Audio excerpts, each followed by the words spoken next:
বন্ধুরা, এখন যাচ্ছি দীঘা থেকে তাজপুরের পথে।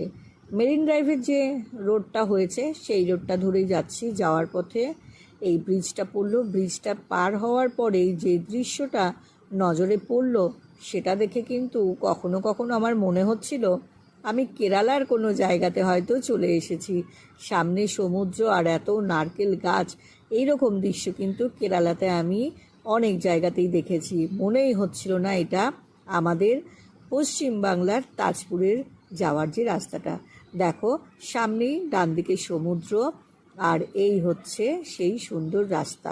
এখানে একটা সুন্দর ছোট বিচও হয়েছে, যেই বিচটাতে আমরা কিছুক্ষণ বসলাম। এই সি বিচটাতে বসে কিছুক্ষণ সময় কাটিয়ে ডাবের জল আর চা খেয়ে আবার তাজপুরের পথে রওনা হলাম। তো এই রাস্তা ধরে যদি তোমরা কখনো যাও, এই জায়গাটা কিন্তু অবশ্যই তোমরা একটু সময় দিও, খুব ভালো লাগবে এখানে।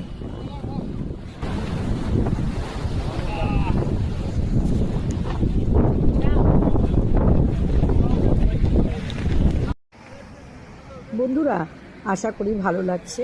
নিশ্চয়ই ভালো লাগতেই হবে, এত সুন্দর পরিবেশ, না ভালো লেগে পারা যায় বলো? যারা সমুদ্র ভালোবাসো তাদের তো খুবই ভালো লাগছে, আমি জানি। দেখো, ওই যে শেষ প্রান্তটা দেখা যাচ্ছে, ঝাউ গাছগুলো, ওদিকটা হচ্ছে তাজপুর আর মন্দারমণি। আর এই পাশে ডান দিকটাতে এই রাস্তা ধরে সোজা গেলে দীঘা।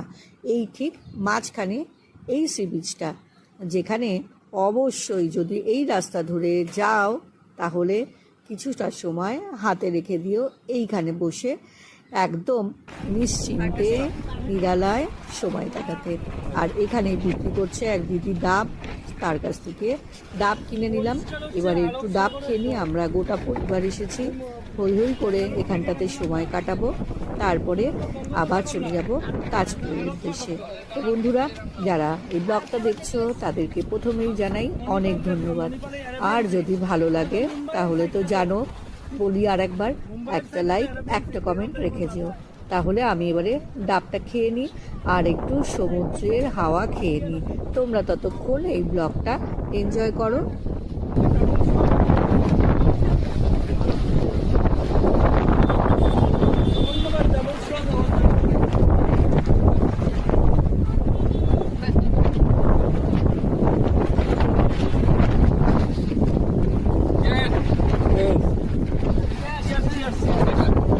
এবার দেখো আর কি করি, সময় তো খুব কম হাতে নিয়ে এসেছি, তাই এখান থেকে এবারে উঠে চলে যেতে হবে।